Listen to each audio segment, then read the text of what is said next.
Merci pour cette occasion merveilleuse, Père, que tu nous permets d'avoir. Seigneur, nous te sommes reconnaissants, toi qui nous invites, Seigneur, dans ces moments merveilleux de prière. Seigneur, je te dis merci pour tous nos bien-aimés qui sont en ligne, pour tous ceux qui vont nous rejoindre, pour que nous passions ces moments avec toi.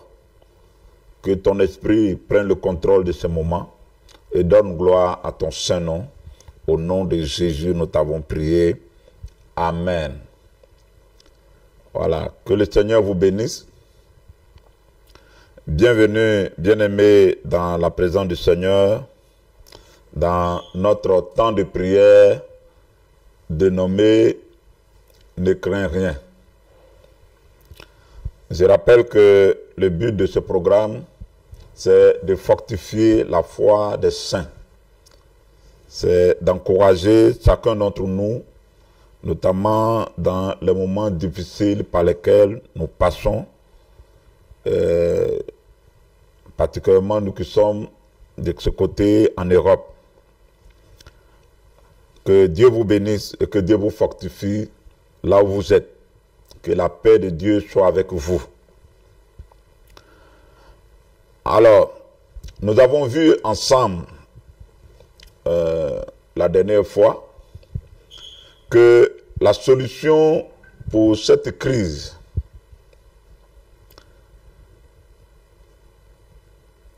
à laquelle le monde est confronté, c'est Jésus-Christ de Nazareth.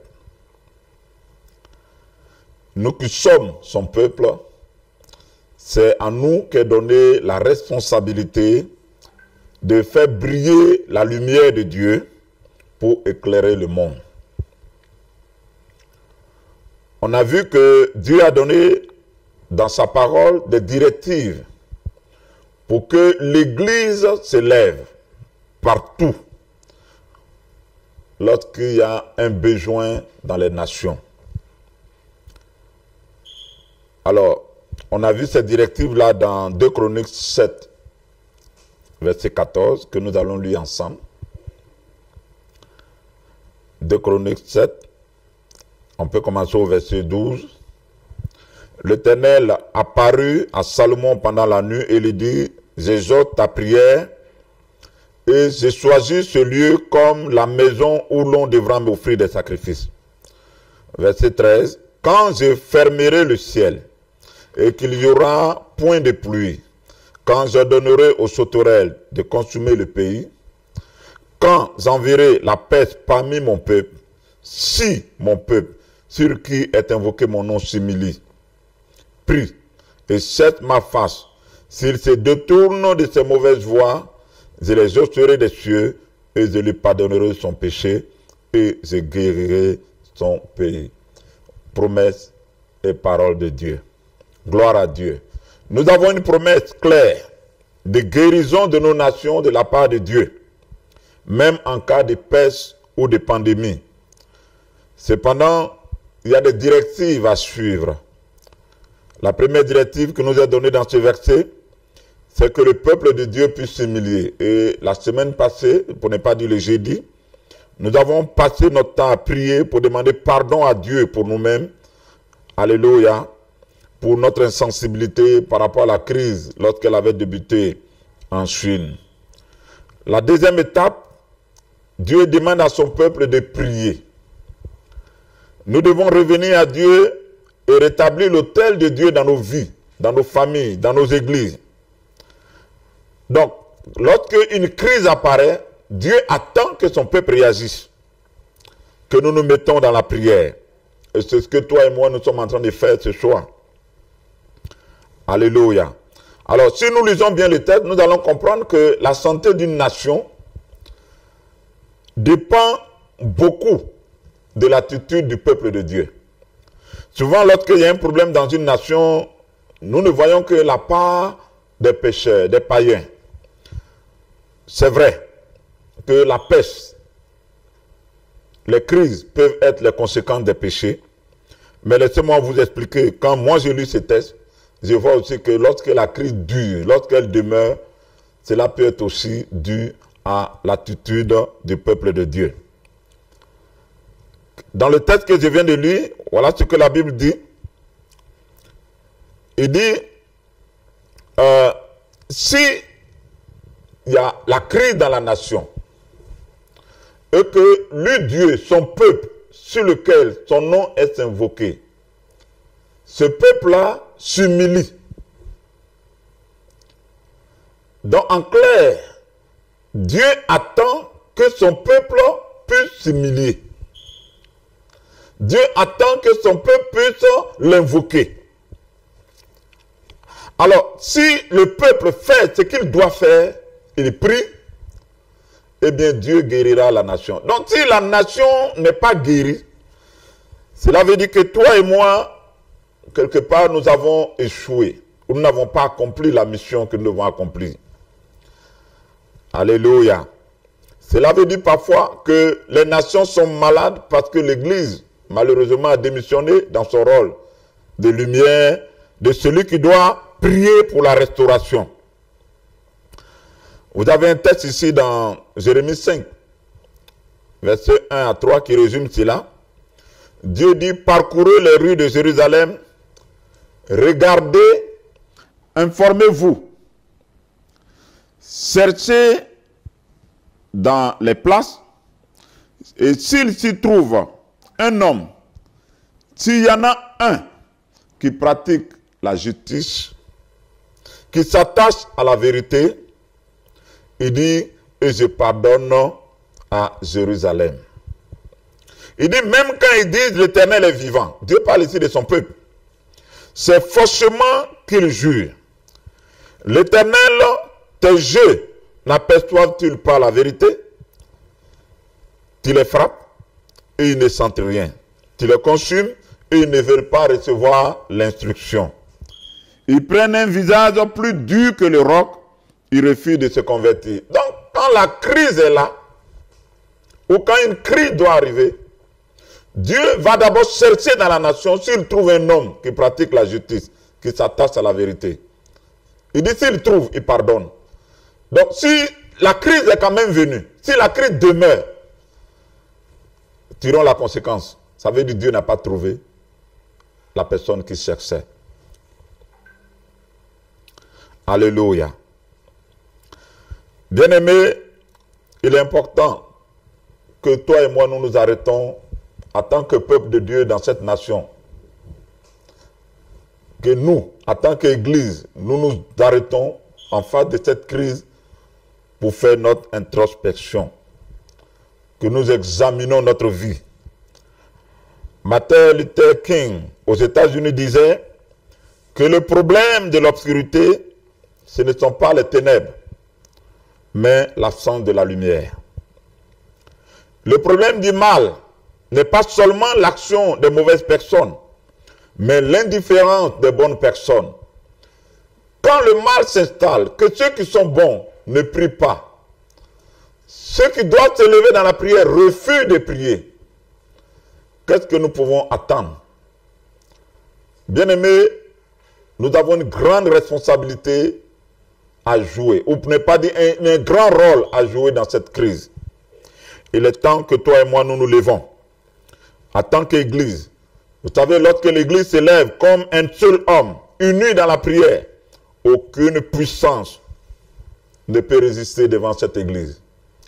Malheureusement, qu'est-ce qui se passe? Nos cœurs sont remplis parfois de beaucoup de rancune entre chrétiens. Nos cœurs sont remplis parfois de manque de pardon, de haine, entre églises, entre dénominations, de querelles de leadership. Nos cœurs sont remplis parfois de jalousie.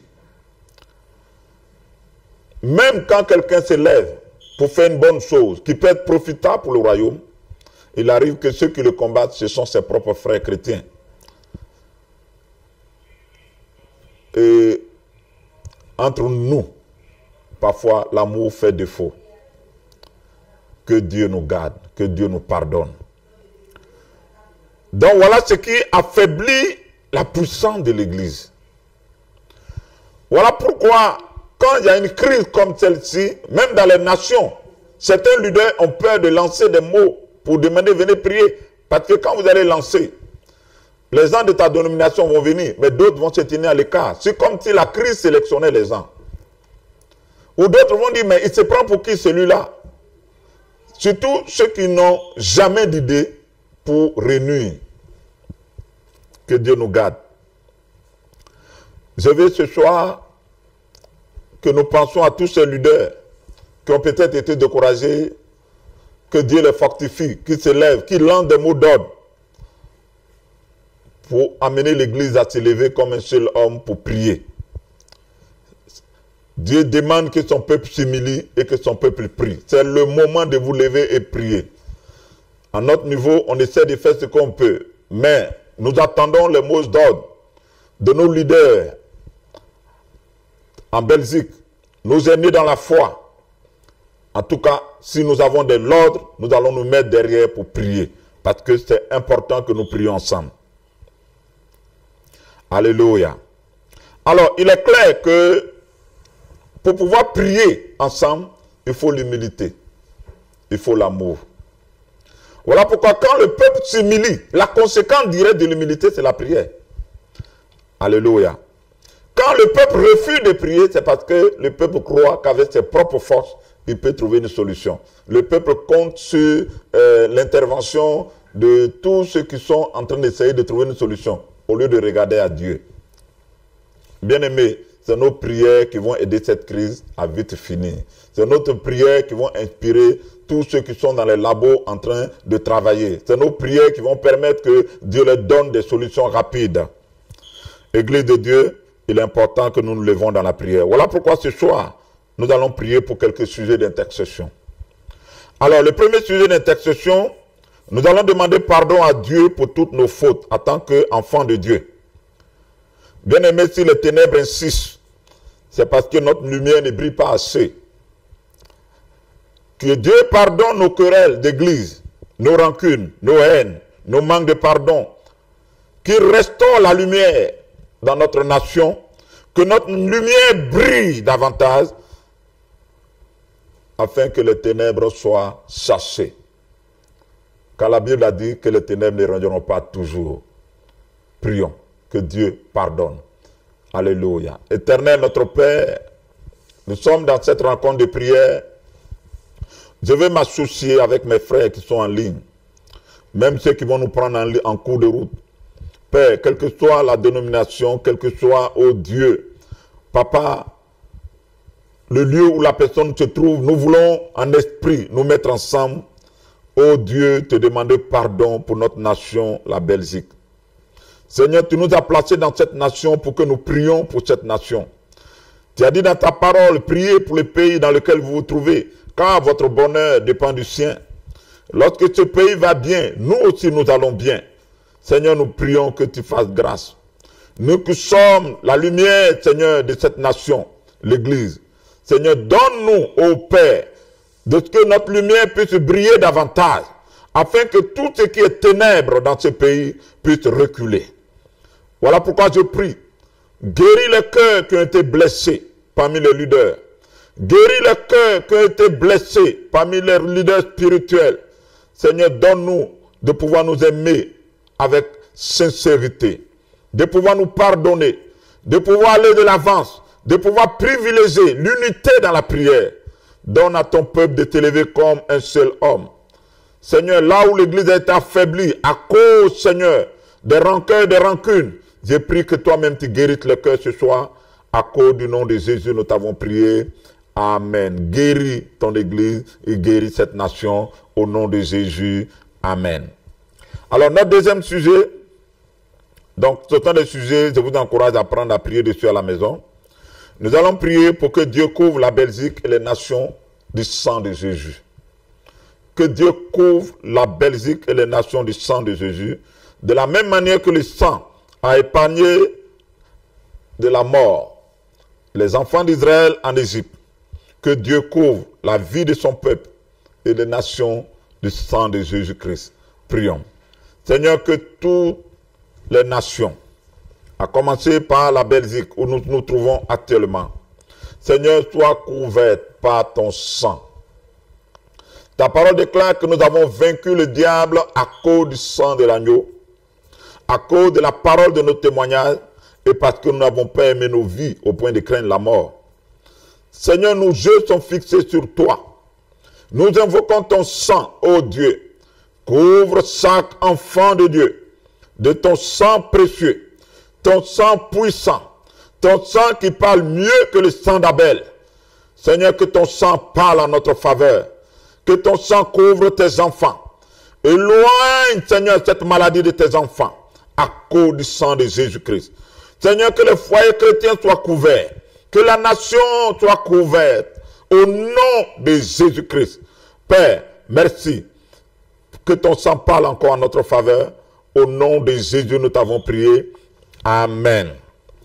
Alors, notre troisième sujet, qui est notre dernier sujet du jour, et encore une fois, je répète, notez les sujets et priez dessus à la maison. Donc ici, je vous donne juste de la matière, mais je vous encourage pour que vous exploitez cette matière pendant votre temps de prière. Et cette fois-ci, nous allons prier pour tous les croyants qui sont faibles dans leur foi, tout ce que Satan réclame. À l'image de Pierre, la Bible dit, Simon, Simon, Satan t'a réclamé pour te cribler comme du froment, mais moi j'ai prié pour toi. Donc nous aussi, nous voulons prier pour tous nos frères qui sont faibles dans leur foi. Tous ceux-là même que Satan réclame, que Dieu affermisse leur foi, que leur foi ne défaille point, que l'ennemi ne ressuscite pas dans son entreprise pour les éloigner de la foi. Prions ensemble. Alléluia. Éternel notre Père, nous voulons te prier pour tous nos bien-aimés, ô Dieu, à travers le monde. Et particulièrement ceux qui sont, Seigneur, en Belgique, ceux qui sont du ministère pour la guérison des nations.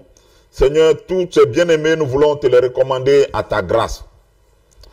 Père, je prie que tu leur fasses grâce. Tous ceux-là même qui, papa, passent par des moments difficiles. Seigneur, tous ceux qui passent par des moments de solitude. Tous ceux qui, Seigneur, sont tentés, Seigneur, par des pensées, oh Seigneur, oh papa, qui risquent de tomber, Seigneur, dans le désespoir. Papa, je te supplie de leur faire grâce. Étends ta main sur tes enfants. Étends ta main sur tes enfants. Seigneur, que l'ennemi n'éloigne personne de ta main, ô Dieu. Nous avons besoin de toi. Étends ta bonne main et garde tes brebis. Garde tes brebis. Garde tes brebis, parce que c'est toi le bon berger. Oui, Père, comme tu as prié pour Pierre, je vais prier pour mon frère. Je vais prier pour ma soeur. Étends ta main sur elle. Au nom de Jésus, nous t'avons prié. Amen. Gloire à Jésus. Voilà. Donc, vous avez ici les 3 sujets sur lesquels je vous encourage à prier à la maison. Priez pour l'Église, parce que c'est nous qui sommes la lumière. Et plus notre lumière brillera, cette crise partira. 2, prier pour la nation.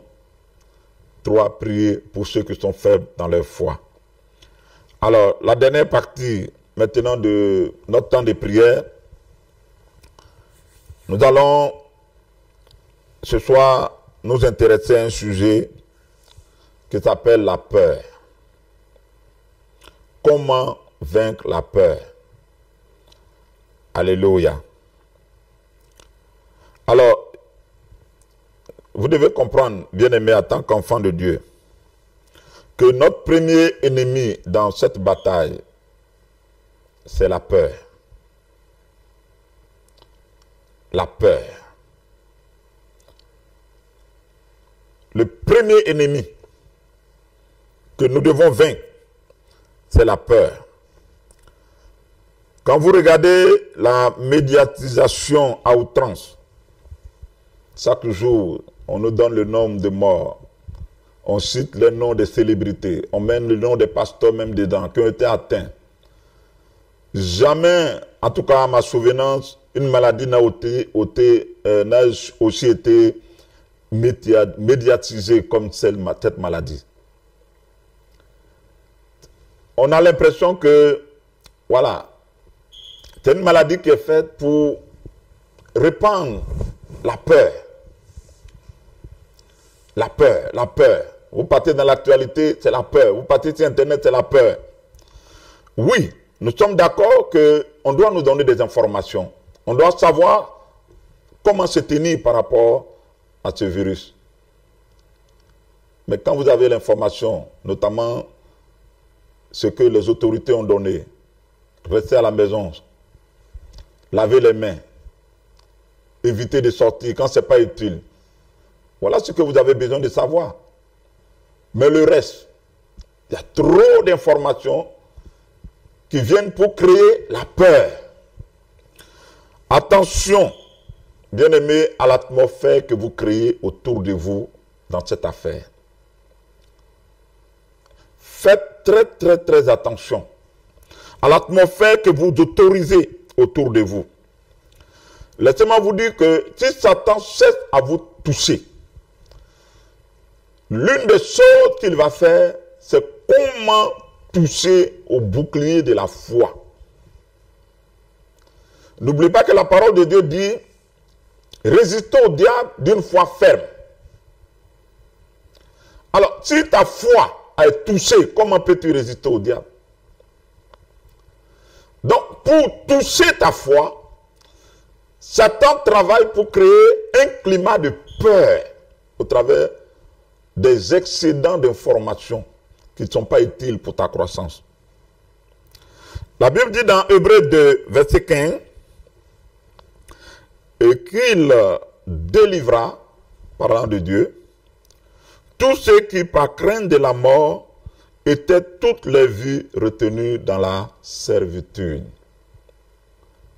Tous ceux qui, par crainte de la mort, étaient toutes les vies tenues dans la servitude. Pourquoi ils étaient dans la servitude? Ils étaient dans la servitude à cause de la peur, la crainte de la mort. Un enfant de Dieu qui autorise la peur dans sa vie, bien aimé, tu es en train de te faire du mal. Je viens ce soir pour parler à quelqu'un qui est en train de sombrer dans la dépression. Pourtant, tu es un enfant de Dieu. Mais tu ne sais pas pourquoi tu paniques tant. Tu paniques parce que tu as ouvert ton esprit à la peur. Vous savez, il y a une histoire qui est arrivée au temps de l'homme de Dieu, John G. Lake, que plusieurs connaissent. Il était en Afrique du Sud pour exercer son ministère. Et pendant qu'il était là-bas, il y a une épidémie qui a déclenché, la fièvre bubonique. Et en ce moment, les gens ne maîtrisaient pas encore l'épidémie. On ne savait même pas qui était derrière. Et cette fièvre a tué beaucoup de personnes. Du moins, il y a eu beaucoup de morts pendant la crise. Mais il s'est trouvé que lui, John G. Lake, comme il connaissait les principes de la loi de l'esprit de vie en Jésus-Christ, lui et un jeune Hollandais, il disait, sans protection, Dieu leur permettait d'aller prendre même les morts pour aller les enterrer. Je ne dis pas de faire ça, c'était sa propre expérience. Je l'ai dit la dernière fois, la foi c'est une expérience personnelle. Il ne faut pas copier ce que tu ne connais pas. Parce que chacun sait ce que Dieu lui dit. Voilà, lui c'était sa révélation. Et Dieu l'a protégé par rapport à ça. Alors, sans protection, il partait prendre les morts, il l'enterrait. Et les gens étaient étonnés qu'il n'était pas infecté. Et les autorités ont été intéressées de savoir s'il avait un anticorps et autres. Ils ont même fait des prélèvements pour voir. Mais en réalité, comme il leur avait dit, c'était la loi de l'esprit de vie en Jésus-Christ qui agissait en lui. Parce qu'il avait une révélation claire de cette loi. Il leur a même dit, prenez ma peau et mettez sur votre microscope et mettez un microbe dessus ou un virus dessus et vous verrez, le virus va mourir. Et c'est ce qui se passait. Quand on mettait dessus, l'agent pathogène mourait. Alléluia. Mais là où je vais m'intéresser, ou ce qui nous intéresse dans cette affaire, c'est l'après-crise. Quand la crise est terminée, on a trouvé les remèdes, on a soigné, on a découvert que près de plus de la moitié, ou en tout cas une bonne partie des personnes qui étaient mortes, après autopsie, étaient mortes sans avoir été touchées par la maladie. Et pourtant, ils ont fait les symptômes de la maladie. Ils ont manifesté les symptômes, ils sont morts au travers des symptômes, mais ils n'avaient pas la maladie. Et ils sont morts. Ils sont morts à cause de quoi? Ils sont morts à cause de la peur. Donc, lorsque l'ennemi veut vous atteindre, la première des choses, c'est créer un climat de peur autour de vous. Je viens ce soir pour te dire, veille sur l'atmosphère que tu entretiens. Fais attention. Alléluia. L'atmosphère que tu entretiens dépend de toi. Alléluia. Je viens te dire, c'est toi. Bannis la crainte de ton cœur. Bannis la peur de ton cœur. Enfant de Dieu. Et place ta foi en Jésus-Christ. Alors, certains, à force de lire les infos sur les symptômes, vous avez fini même par développer certains symptômes. Il suffit que tu commences à avoir une voix rock. Tu commences déjà à sentir, tu dis, oui, est-ce que je n'ai pas trouvé? Et vous commencez déjà à avoir des pensées sur la maladie. Vous commencez déjà à vous ouvrir à la maladie. Même si la maladie ne voulait pas vous toucher, le fait même que vous commencez déjà à avoir un état d'esprit fragile, vous attirez le mal vers vous. Ce que je crains, c'est ce qui m'arrive. Fais attention, bien-aimé. Fais attention, bien-aimé. Il y a des portes qu'il ne faut pas ouvrir. Ne touche pas la porte de la peur. Donc, pour vaincre cette porte de la peur, donc on va faire la première partie aujourd'hui et les autres points, je l'aborderai prochainement. Vous devez travailler sur votre décision à pouvoir sortir de la peur. Personne ne le fera à votre place. C'est vous qui devez choisir les informations qui vous édifient et éliminer les informations qui peuvent vous troubler. À partir du verset 19 à 25, il dit, quand je pense à ma détresse et à ma misère, à l'absente et au poison, quand mon âme s'en souvient, elle est abattue au-dedans de moi. Il dit, voici ce que je vais repasser dans mon cœur, ce qui me donnera de l'espérance. Les bontés de l'Éternel ne sont pas épuisées. Ses compassions ne sont pas à l'éternel, elles se renouvellent chaque matin. Oh, que ta fidélité est grande. L'Éternel est mon partage, dit mon âme, c'est pourquoi je vais espérer en lui. L'Éternel a de la bonté pour qui espère en lui, pour l'âme qui le cherche. Il dit, quand je pense à ma misère, je pense à ma détresse, mon âme est abattue. Je suis dans la détresse. Je tombe dans la dépression. Je suis dans la peur. Quand mon âme pense, mais il dit, voici ce que moi je vais faire. C'est toi qui prends la décision. Voici ce que je vais autoriser dans mon entourage. Voilà les informations que je vais autoriser. Voici ce que je vais faire repasser à mon cœur. Qu'est-ce que je vais faire repasser? Je vais faire repasser ce qui va me donner de l'espérance. Qu'est-ce qui va te donner de l'espérance? C'est la parole de Dieu. Qu'est-ce qui va te donner de l'espérance? C'est ta communion avec Dieu. Alléluia. Gloire à Jésus. Amen. Ce qui va me donner de l'espérance, c'est ma relation personnelle avec le Seigneur. La parole de Dieu. N'hésite pas, médite beaucoup de la parole de Dieu dans cette période. Et que quelqu'un me suit. Donc, c'est une décision. Ça, c'est la première des choses. Tu veux vaincre la peur. Prends la décision de sélectionner ce que tu veux. Beaucoup parmi vous, quand vous rêvez, premier saut, c'est sur Internet. Ce n'est pas la prière. Oh, tu dois commencer avec la parole de Dieu. Tu dois commencer avec Dieu dans la prière. À midi, Dieu est la parole. Le soir, Dieu est la parole. Ça, c'est un choix personnel pour entretenir une atmosphère qui va te permettre de faire barrière à la peur. Alléluia. Bien-aimé, si tu commences à laisser la parole de Dieu faire son œuvre en toi, la paix de Dieu sera ton partage. Parce que, en tant qu'enfant de Dieu, nous avons droit à la paix de Dieu dans nos vies. Je suis là pour te dire que si tu es enfant de Dieu, Jésus dit, je te donne ma paix. Dans Jean 14, verset 27, il dit ceci, je vous laisse la paix. Je vous donne ma paix. Je ne vous donne pas, comme le monde le donne, Que votre cœur ne se trouble point et ne s'alarme point. Dans cet écrit, Dieu veut mettre la paix en toi. Alléluia. Dieu veut te donner sa paix. Mais il ne l'accorde qu'à ceux qui ont accepté Jésus-Christ comme le Seigneur et le Sauveur. Je vais parler à quelqu'un. Toi, tu me suis. Écoute-moi. Tu ne dors plus. Tu vis dans la peur.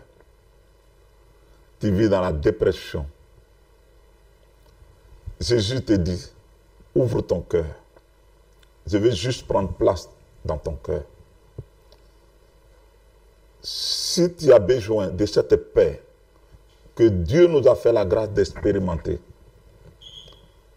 bien-aimé, le Saint-Esprit est là où tu es. Il veut mettre cette paix en toi. Si tu as besoin de cette paix, tu vas faire cette prière avec moi. Mets la main sur ton cœur et tu dis avec moi. Tu fermes les yeux. Seigneur Jésus, c'est de moi qu'il s'agit. J'ai besoin de cette paix. Je t'invite ce soir dans mon cœur. Je te demande pardon pour mes fautes. Je te demande pardon pour mes péchés. Viens et guéris mon cœur. Entre dans mon cœur. Fais de moi ton enfant.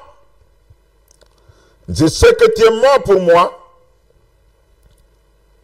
Je sais aussi que tu es ressuscité. À partir d'aujourd'hui, je reconnais que je suis un enfant de Dieu. Au nom de Jésus. Amen. Bravo.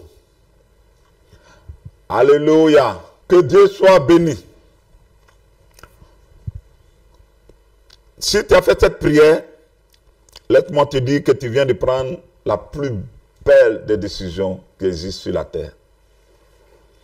Alors, la prière de proclamation que nous allons faire pour terminer, cette prière te concerne aussi. Tu peux la faire avec moi. Pourquoi nous faisons la proclamation? Nous la faisons parce que la Bible nous dit clairement que la vie et la mort sont au pouvoir de la langue. Donc, bien entendu, la vie est au pouvoir de votre langue. Donc, quand tu déclares la parole, bien-aimé, rassure-toi. La vie agit. Il dit que ce livre de la loi ne s'éloigne pas de ta bouche. Médite le jour et nuit. Médite. Donc, je te donne cette proclamation, même à la maison, tu continues. Alors, on va proclamer, pour terminer, Ecclésiaste 2, versets 22 à 25. Tu vas faire la proclamation avec moi. Alors, on va d'abord lire. Il dit, les bontés de l'Éternel ne sont pas épuisées. Ses compassions ne sont pas à leur terme. Elles se renouvellent chaque matin. Oh, que ta fidélité est grande. L'Éternel est mon partage, dit mon âme. C'est pourquoi je vais espérer en lui. L'Éternel a de la bonté pour qui espère en lui, pour l'âme qui le cherche. Tu vas prendre cette parole comme toi-même ta parole. C'est comme Dieu te parlait. Je parle ici aux enfants de Dieu, vous qui avez fait la prière, parce que quand vous avez confessé la parole, vous avez cru dans votre cœur que Dieu l'a ressuscité, vous avez confessé le Seigneur Jésus, vous avez cru dans votre cœur que Dieu l'a ressuscité d'entre les morts, la Bible dit que tu es sauvé. Amen. Maintenant, à partir de ce moment, ce qui est aux enfants de Dieu t'appartient aussi. Donc cette parole, tu peux la prendre pour toi. Est-ce qu'on est prêt pour la proclamation? Ok, on va le faire ensemble. Merci Seigneur Jésus pour tes bontés à mon égard. Elles ne sont pas épuisées. Merci pour tes compassions à mon égard. Elles ne sont pas à leur terme. Je déclare qu'elles se sont renouvelées ce matin pour moi et ma famille. L'Éternel est mon partage. Et j'ai mis mon espérance en lui. Sa bonté me protège contre toute forme d'attaque. Contre toute forme d'attaque. Car j'espère en lui. Merci Seigneur pour ta paix qui est dans mon cœur. Au nom de Jésus-Christ. Amen. Gloire à Jésus. Cette proclamation, garde-la dans ta bouche. Même après ce temps de prière, comme je l'ai dit, ici ce court temps, c'est pour vous donner de la matière. Quand tu vas aller dormir, médite encore là-dessus. Dieu t'aime. Dieu a de la bonté pour toi. Dieu a de la compassion pour toi. Il ne te laissera pas dans la confusion dans cette crise. Sois fortifié au nom de Jésus. Amen. Je termine avec quelques annonces.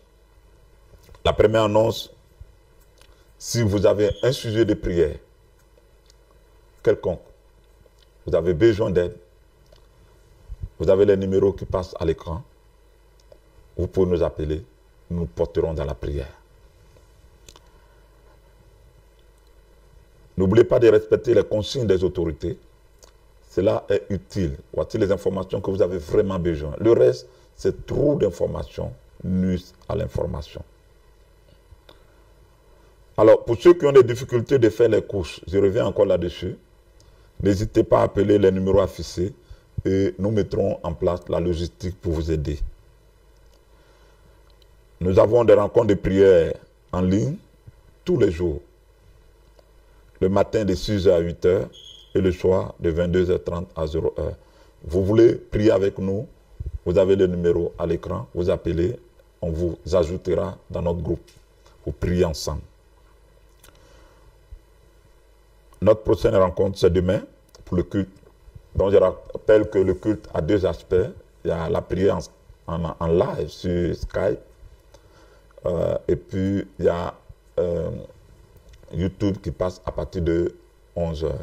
Donc Skype, c'est de 10h à 11h. Pourquoi nous mettons sur Skype? Parce que nous voulons un culte vivant. Un culte vivant. Et ça nous fait plaisir d'entendre la voix des frères et des sœurs. Ça nous fait plaisir de savoir que tel va bien, tel va bien. Parce que sur YouTube, comme actuellement, je vous parle, mais je ne sais pas qui me suit, je ne sais pas qui est en ligne. Donc, ce côté manque d'interaction n'est pas intéressant pour un culte. Alléluia. Un culte, ce n'est pas un spectacle. Donc, il faut qu'on se rencontre, il faut qu'on parle, il faut qu'on, s'il y a des préoccupations, qu'on les fasse sortir pour qu'on puisse prier les uns pour les autres. Donc, demain, soyez avec nous en direct sur Skype de 10h à 11h sur Skype et puis de 11h à midi sur YouTube. Voilà. Donc, aujourd'hui, nous avons terminé. Merci de nous avoir suivis. Merci pour vos prières pour ce programme. Partagez pour que cela puisse sauver des vies. Partagez pour que cela puisse fortifier des vies. Et que la gloire revienne à Jésus-Christ de Nazareth. Éternel notre Père, nous te bénissons. Nous te disons merci d'avoir permis ce temps de rencontre. Seigneur, nous avons parlé des choses concernant, Seigneur, ton royaume, pour fortifier ton peuple. Merci pour tous ceux qui ont fait la prière d'acceptation. Donne-leur de pouvoir nous appeler pour que nous puissions les aider dans le croissant. Merci. Partout cette vidéo partira, Papa, que des vies soient touchées, que des vies soient transformées. pour que Jésus-Christ soit glorifié. Que la gloire te revienne. Au nom de Jésus, nous t'avons prié. Amen. Voilà, que le Seigneur vous bénisse. Merci d'avoir été avec nous et nous nous retrouvons demain pour notre culte. Amen.